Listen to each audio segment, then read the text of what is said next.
How's it going, John? It's going well tonight, Eric. How are you? Doing well myself. I just got back from a concert at the high school. And? It was lovely. It's the first concert in basically 2 years. Yeah. Because I guess they had their winter concerts, must have been winter of 2019. But before they got into the spring, everything shut down. Yeah. So it was lovely to be back. And I mean, it's only been 10 weeks, and all three of the bands did an amazing job. Nice. It's a little funny for me because both of my boys are not playing their primary instruments, but the high school does not have strings, so they are adapting, which is totally funny because they're doing fine though. My younger one is doing the oboe, and older one is doing the upright bass. Even though the one plays it's kind of stringy. Yeah. And he was rocking it up there, and you could totally hear the bass. Nice. It was funny. It was funny though, because the first for his band, each of the bands did 3 songs. So there were 3 bands, 3 songs each, 9 songs total. But the first of the wind ensemble band, he clearly knew the music. Like, he never looked at the music at all, and it was all what they call pizzicato. So it's basically not using the bow. It's basically just plucking. And but anyway, it was really cool though.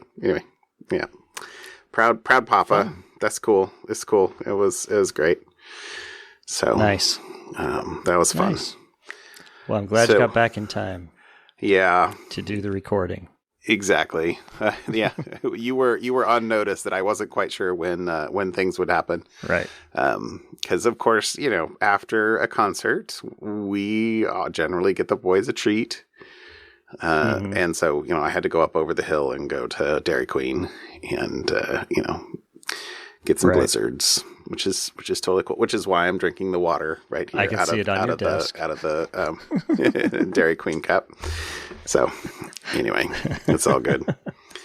So, funny-ish story from this weekend, maybe. Because you and I've said on here, I drive this super old Explorer, and I'm gonna make 300,000 miles. Dang it! And I have 17,000 miles to go. But my wife and I were out and about together this weekend. I think it was Sunday. And okay. In fact, we went to the Columbia employee store because we had a pass that you could go and get nice coats for cheap. Yeah, although for me, I really like these Columbia shoes that I'm wearing, except that I wear them out, and I've evidently reached the time of my life where I'm like, okay, I like this model of shoes, so I'll just go. I went down and I didn't even bother trying them on. I just got 2 more pairs. So a backup pair. Yeah, it was pretty. I don't know. I'm feeling old in that respect. Just give me those. Yeah. But anyway, so it meant that we were both drivers in the house were out together in my Explorer, and then we went to lunch while we were out.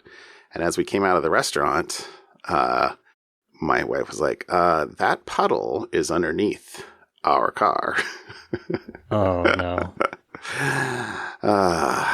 So anyway, she was like, I think this is enough, John. What is up I with feel this? for your car. So, it's still kicking. Anyway, so we were like, we'd been talking about looking at other cars. In fact, I even told you, I think I drove that Mach-E last week. Yes. So we went by the Hyundai dealership and to try a Santa Fe hybrid.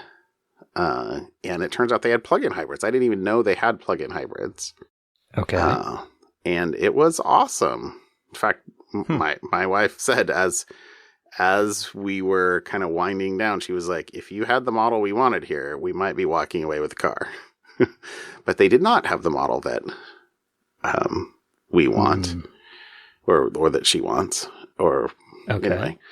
And evidently they're basically not available. This whole like car supply chain, whatever, has made it so that like there's, you know, you get what you get, or you don't throw a fit for whatever's on the parking, you know, or the auto lots. And I don't know. That's sort of not the way I'm going to buy a car. If I'm going to buy a car, I'm going to have it for like 2 decades. There's no way in heck I'm going to like, you know, get something other than what I actually want. Yeah. So anyway, we almost bought a car. Okay. Because then I called around the next day, and nobody else has them either. So, and it's basically just like put your name I on want the list. I want the higher end model that actually has the heated seats and the leather and the you know, that's all. That's all it is it's, you know. Right. But they all of the quote unquote nicer ones are gone or claimed. That I found some on the website. That's the thing. I'm like, ooh, okay, you know, this Beaverton Hyundai says they have some in stock. Well, actually, they said on the way. So I called them up. And they were like, yeah, we're legally required to put them on inventory, but those are sold. They're already spoken for. We're not legally allowed to take money before they're actually in person or available to exchange for money, but you can't have them. I'm like, oh, all right, well, then that is what it is. And he said, sorry, this is like going on way too long. He said that all the people evidently they're not selling these plug-in hybrids in Washington. So he's like, evidently all the Washington people are coming down and buying them from Seattle because they're selling that, or they were selling that model in Oregon and not in Washington for whatever reason. Actually, that was one of the first things he asked me. He's like, are you from Washington? I'm like, no. He's like, oh, well, anyway, pretty funny. All right, that's too much. How about you? Well, I went over the weekend with the whole family, forced the boy to go, and saw Eternals, the new Marvel Eternals movie. It was. I went in with not very high expectations because I was led to believe that it wasn't as good as other Eternals movies. And the one review I saw before that said this would have been much better as a 6-hour Disney Plus miniseries like Falcon and the Winter Soldier. And I totally see what they mean. I enjoyed it. I enjoyed it. 3 hours. They tried to cram in a lot, though. It was good, but yeah, they tried to cram in. And they could have done a lot more character development. Yeah. So I did enjoy it, but yeah, I would agree with some of the reviews that I saw that not the greatest Marvel movie, but I mean, it's a very high bar to be the greatest Marvel movie. Yeah, but it was fine. So we saw it last week. I don't think we talked about it, but I also enjoyed it. But I agree, it could have been fun. It would have been fun for them to, you know, do like a deep dive on each one of the characters. You know, the deaf or mute character. I would have liked to have them flesh her out a little bit more, or the empath would have been nice to right. Yeah. You know, I just get into the sorry, I totally forgot what his name is, but the Bollywood character was pretty funny. That was pretty awesome. Yeah. He was funny. I mean, all the characters were fun. So I enjoyed it, but yeah, I'm with you. I wish they could have it was an ensemble cast and not enough time to give everybody the backstory they were due. to be able to kind of get into the character. But we went to a 5:00 show on the weekend. Oh no, it was when school was out. We went on Thursday, Veterans Day. Okay. Went to a 5:00 show, and the theater was much more fuller. That sounds like more better. Was fuller than the previous movie I had been to since COVID started. But there was still plenty of space around. But people are getting back to the movie theater, so. Yeah, that's awesome. Yeah. That's awesome. We actually saw a movie as well, which was awesome, which was Red Notice on Netflix. Netflix, yeah. I don't know if you saw that come out. I did watch it. Oh, you did? I did, yes. I'm waiting to hear your commentary on it before I offer an opinion. I again, remember, I have a very low bar. Like, it made me laugh. Just Ryan Reynolds banter, like, makes me laugh. Like, just makes me laugh. And it was clearly, I don't know. I'm picturing that as it's a funny script. It's pretty light in terms of, like, I bet they knocked that out in like 3 or 4 weeks of filming, made a couple $1 million and just fine. But did you see the commercial for Ryan Reynolds on Antiques Roadshow? Yes, that was the best part. That was. The ad for the movie is him on the Antiques Roadshow. Yes, I saw that. I thought that was hilarious. So, so my take on the movie was, I was entertained. I as well have a low bar, but I couldn't sit through the whole thing in one sitting. I watched 45 minutes and I was like, I paused it, went off and did something else. Said, I'll get back to it. Watched another 20 minutes. Moved on to something else. Oh, really? Well, that's not a great endorsement. No, it's not. But I watched it all the way through. My wife, on the other hand, started watching it with me, and then she was like wandered off. She was like, there was just too much. There is an excessive amount of suspension of belief you need to do for this movie that is not trying to be a superhero movie or some other, a fantasy movie. It's trying to be a realistic movie. Anyways, so yeah, she wandered off, and then she told me later she just kind of thumbed through to the end and then watched the end because she just wanted to see how it ended. Did it end? So she skipped the whole middle. Oh my gosh. That's funny. There you go. That was our take on it. But I am looking forward to, put it in your calendar, this Friday, Wheel of Time on Amazon Prime comes out. Or somebody else got me all excited a couple weeks ago that the Wheel of Time was out. And so I literally made a big deal, got pizza, I think, sat down with the boys, kind of was like, we're going to start this movie or this series. And then I'm like, where is it? All there were 3 previews. So we watched like the 3 previews, and I'm like, evidently whoever told me that it had started, either I heard them wrong or B, they lied. And I'm sure it's me. But I was super disappointed. That was a couple weeks ago. And so, yeah, I am excited for Wheel of Time, but I had a very disappointing, I think Friday night a couple of weeks ago where I was like all excited. Sorry, because I'm sure it was all me. Excited. I'm sure it was you, but I'm also totally sure that you said that it was coming out on November 19th, and I didn't listen to you, or just heard whatever I wanted to hear. But anyway, we are not all the way through Foundation. This was going to be my next question. 3 episodes left, or maybe 4 episodes left. So because the season finale is this Friday as well. I saw that. So we watched an episode last night, and I saw that Well, I saw that the list didn't continue going on, so Correct. I assumed that was the season finale.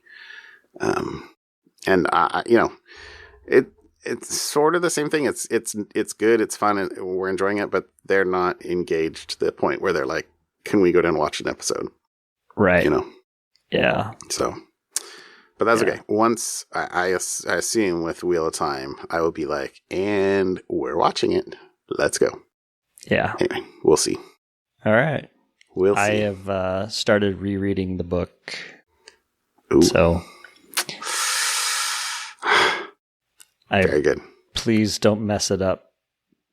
It's really all I'm saying in my head. Those books are one of the ones where, like, I've probably read that first book like 6 or 7 times. Right. And then I read the second book like 5 or 6 times. Right. Because because I was reading those after, I think the first 1 or 2 had come out. First 2 or 3 probably had come out when I started reading them in the 90s, right? I mean, this was so long ago. Right. And so every couple of years when like the next book would come out, I'd like start at the beginning, like read up through to that in preparation. Mm-hmm. A new book would come out and I'd read it and be like, I love this. I love that series. Which sorry, one more thing about that. This is all way too much intro talk, but my wife has not finished the last couple books on that. She was just saying when we were talking about the series coming out, she's like, I never actually read the ones that Brandon Sanderson wrote. So, have you? It was a great finale to the series. Yeah. Wrapped up quite nicely. And that was my introduction to Brandon Sanderson, who is now, as I like to say, my second favorite author. So, And yeah, we probably need to get moving, but I want to ask you about Termination Shock too. I'm only like 45 minutes or an hour in, so okay. And I'm listening to it because that way I can do other things while I quote read. But so far so good. I have 24 hours in a vehicle coming up soon. It is 22 hours. It is 22 hours. It might be fate. It might be fate. Here, I'm looking right now. I might have to acquire that. It says I have 20 hours and 23 minutes left, but I'm only an hour and a half maybe in. I don't know how much. The thing is, though, I don't know if Stephenson is something that would be something my wife and son would also enjoy listening to. I can't answer that for you, but my boys, we have listened to both Seven Eves and Anathem, and they loved both of those. Yeah. In fact, my younger has listened to Seven Eves a second time. Just that was on his own. That one very much. So, Anathem is actually almost better read or like in audiobook. Because I don't know. I actually have that audiobook, and maybe I'll do that. Because I love the beginning. Then there's kind of a lull in the middle for me, and then the end when they go to space is when I'm like, Jad's my man. Oh, it was so amazing.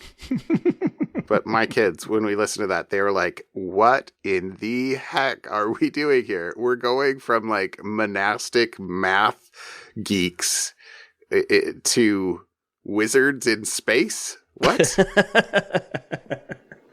So that's right. Anyway. Good luck cutting stuff out. Hopefully we didn't ruin that book. Go read Anathem. It's an awesome book. All right. Yeah. All right. How about we stop talking, just shooting the breeze. What fun topics did you bring me tonight? Well, I don't think we can get away with not talking about the FBI hacked, I'm air quoting hacked website. So there was a number of people that got emails that were purported to be from the FBI. And sure enough, they actually were coming from the FBI, basically from a sign-up page and how a sign-up page for a specific portal at the FBI was creating accounts and sending users account emails with, one-time passcodes.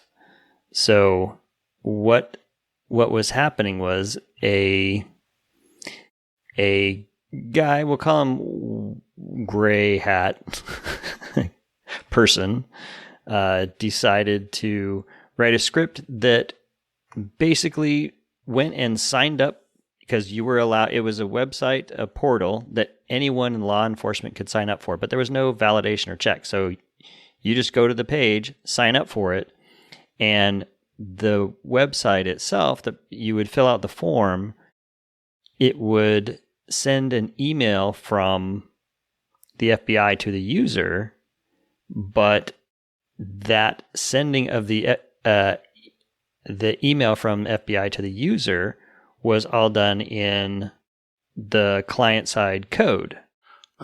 So you could reuse that form to put whatever kind of text you want in the subject field and the contents field and I did not sign up this. As a user. How did I miss this? I saw this all over Twitter. So you could sign up as a user to this portal and have it send an email, which purportedly would be to send to yourself to, hey, you're signed up, here's your PIN code, etc. But all, the one-time passcode was in the HTML source that it would validate. So anyways, the FBI first rule of secure coding, like clients, you can never trust anything from a client. Never trust the client. Yeah. So there you go. The article that we'll stick in the show notes is Krebs on security, because Krebs got an email that was different than the other emails that were floating around. He got an email from the hacker himself just saying, hey, just check this out. This email is actually from the FBI. You can validate it, and kind of gave Krebs the inside scoop on how to do it. And even to the point where the hacker said, I totally could have made this send more legit looking emails and trick companies into handing over data, etc. But I'm just letting you know, and this is just for fun for me. So that was my first one, article to go check out, that even the FBI makes development mistakes. Oh my gosh, that is so... I'm just scanning through it. The FBI is aware of a software misconfiguration that temporarily, aka from the beginning of time until somebody told us about it. From when it was deployed until now, someone allowed an actor to leverage the law enforcement enterprise portal to send fake emails. Yeah. So there you go. That was my first one. And then the second one is, we've talked about something similar to this in the past, right? Instagram, owned by Facebook, has a way that if someone passes away, you can have their account memorialized. So that basically no more changes, nobody can log into it, no photos, no one can comment. It's just basically a snapshot in history, and they do this nice little memorialization of that, so people can go look at that person's Instagram feed. And, that freezes that account. What could possibly go wrong? I was not aware of that. Okay. Yeah. Well, what could possibly go wrong is the feature is apparently very easy to abuse by trolls, scammers, whomever. Of course it is. To lock the accounts of random people. Because all they have to do is send Instagram a link to an obituary or news article that indicates this person has passed away. And the fun part of this one is the head of Instagram found himself locked out of his account and was memorialized. And so the hacker, this is I'm betting he was able to get his account unmemorialized easier than your average person on the internet. And that's what the article talks about, really, is for the average person, it's hard to convince a big I'm not dead yet. behemoth of a company. Yes, I'm not dead yet. Anyways, the I don't know if this is the hacker or I think this was the hacker who did this, let it out and said, hey, we've discovered that, if the target account isn't a verified account and has less than, say, 1 million followers, the Instagram support team doesn't even really check to see if the name on the obituary matches the account. They just, I check a box, memorialized. And as long as that obituary appears to be within the same week as the result, then it gets memorialized. And this hacker claims it works 98% of the time. Huh. So there you go. Trying to prove a negative is hard. I'm not dead. I'm not dead. Even the guy who runs Instagram, his personal Instagram account, it's reasonable to assume, or a reasonable conclusion, that even the Instagram employees that did this may not know who the big boss is. You're assuming that it was being done by Instagram employees in the first place, when there's a good chance that it's, some, subcontractor that, assuming that it's not just some heuristics. Yeah. Which, if it was, you'd think that there would be some rudimentary check for name match. But yeah, no, it could very easily just be some low slung office building with a whole bunch of people. Right. People following a script. Yeah. All right. Well, there you go. Those are my two articles. Well played. I only brought one topic this week. Maybe I've been slacking, or at least I've been slacking for reading, maybe, but it's been a pretty busy week. But I did bring one, and this was also one that I thought couldn't go unremarked, because Emotet is back. So, Emotet was one of the top threats in the world last year, up until it was taken down by a, quote, international law enforcement operation in January of this year. Right. So, and the thing that they did, and we probably talked about this back when it was. I didn't actually go back and look up an episode number when it was once they got control of the command and control servers, they basically sent an uninstall command package to everything. Yes. That basically caused the entire botnet to clean itself up. Convenient. Yeah. I that's why I'm pretty sure we talked about it, because I feel like I remarked on how handy that seems, and it was nice to see the law enforcement doing something proactive to kind of sort of tidy the streets. Right. So the funny thing for this, though, is it feels like one of the things that I think this was in here, but I didn't actually pull this out. But one of the things that they used to do was install TrickBot with Emotet. But this is the other way around. Now TrickBot is actually installing the new version of Emotet, according to this article. And Uh, so it says, quote, over the weekend, security researcher Luca Ebach said he spotted another malware botnet named TrickBot was helping the Emotet gang get back on its feet by installing the Emotet malware on systems that had been previously infected with TrickBot. So they're working. I'll just read the second thing. Cryptolamus said that right now the Emotet gang is not sending out any new email spam, but relying on the TrickBot gang to help them create an initial footprint of their new botnet incarnation before ramping up spam operations again. So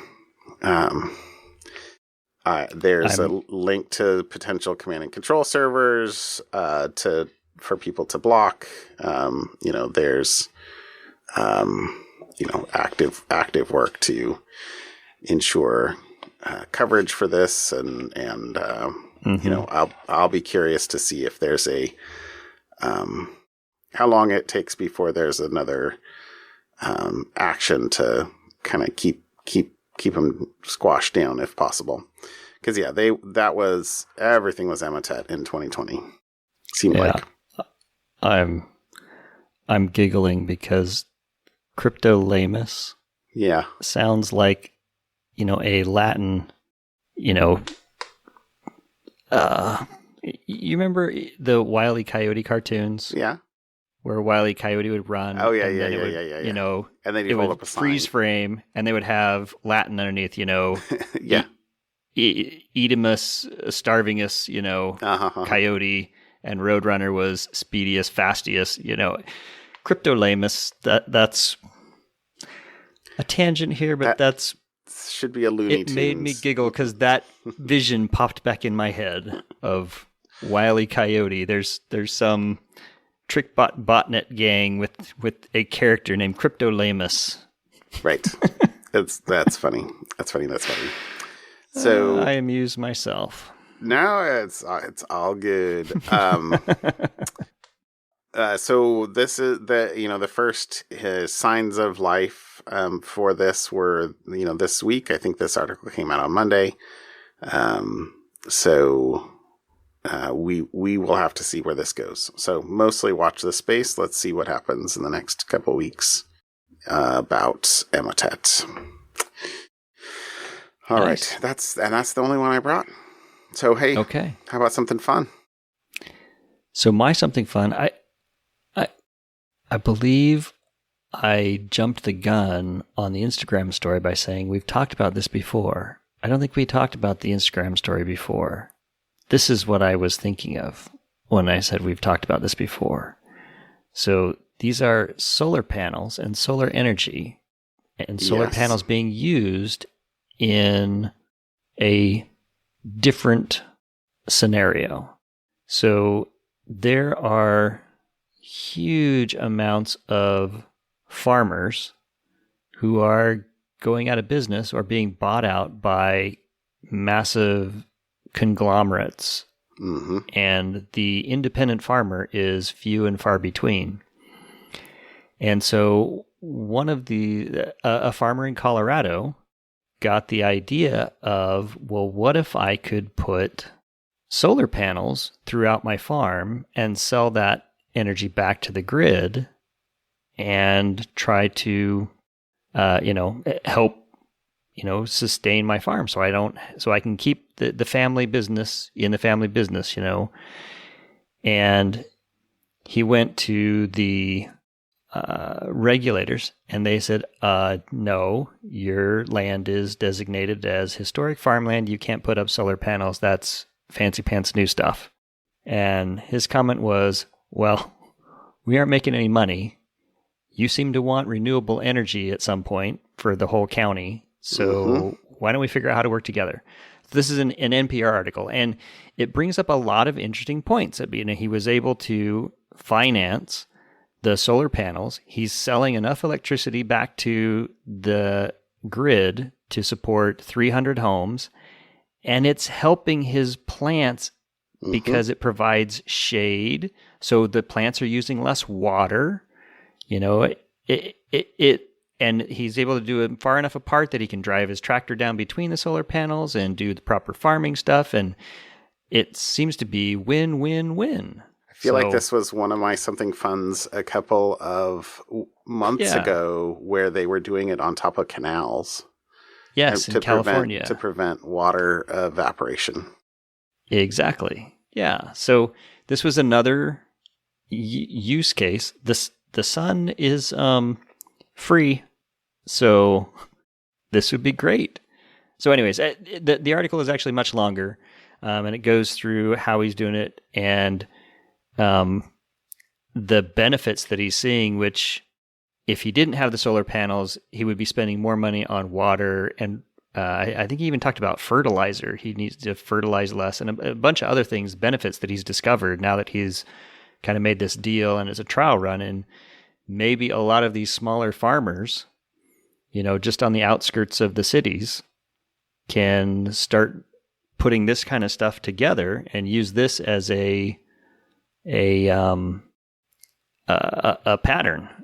Say, hey, anyway, so there's my awesome. Something fun. That's awesome. I thought this was really kind of cool. A great NPR article. So go check out solar energy on the farm. That's awesome. All right. I'm going to do probably two-ish fun things. But the first thing is going to be something that a friend at work pointed us to. But I know. And you said dibs, but thank you for having. But I like something the else color. fun. I like the other thing.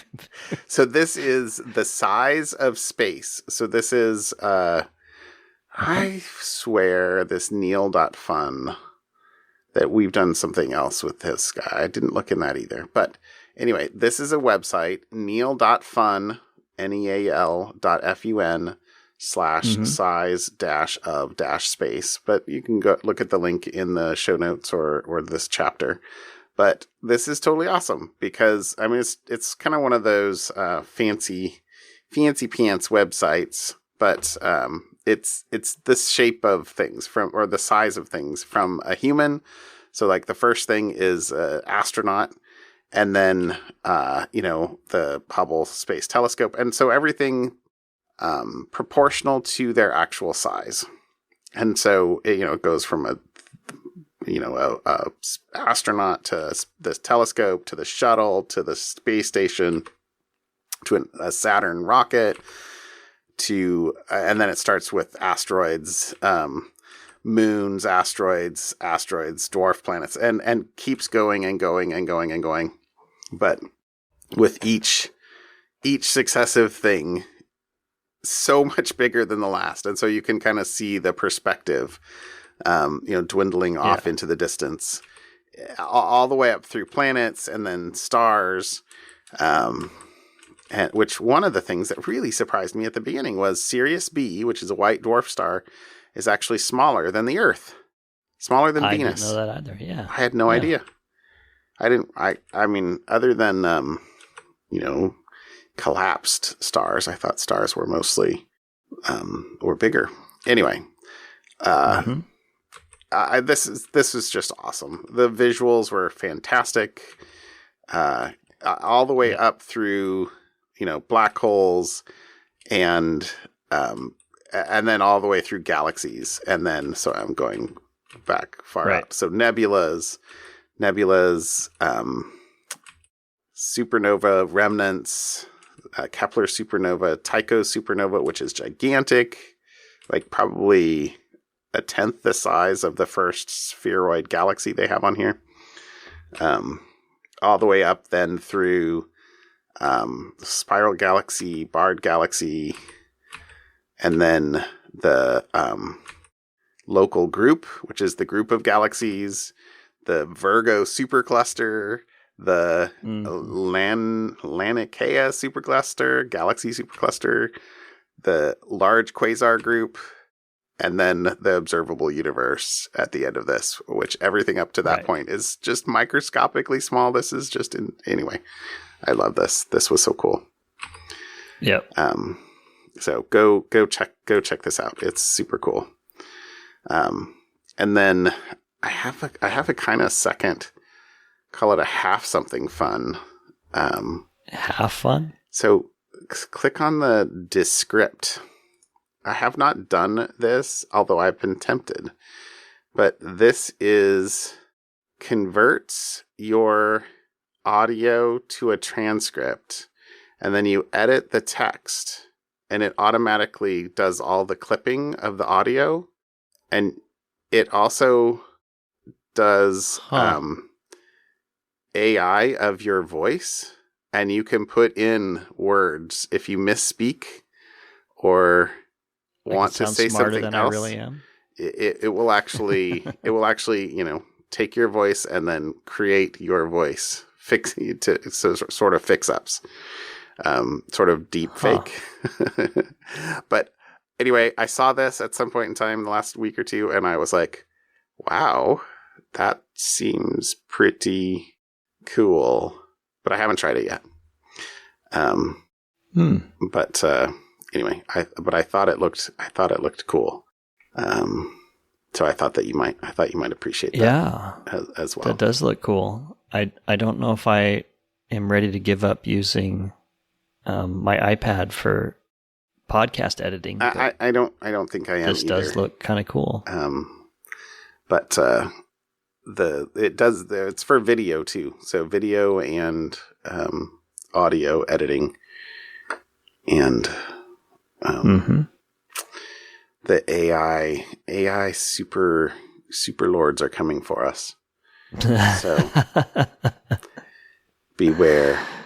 All right, dude. All right, that's it. Have a good night. All right. I will talk to you later. Yep. See you, John. Bye, Eric. Bye.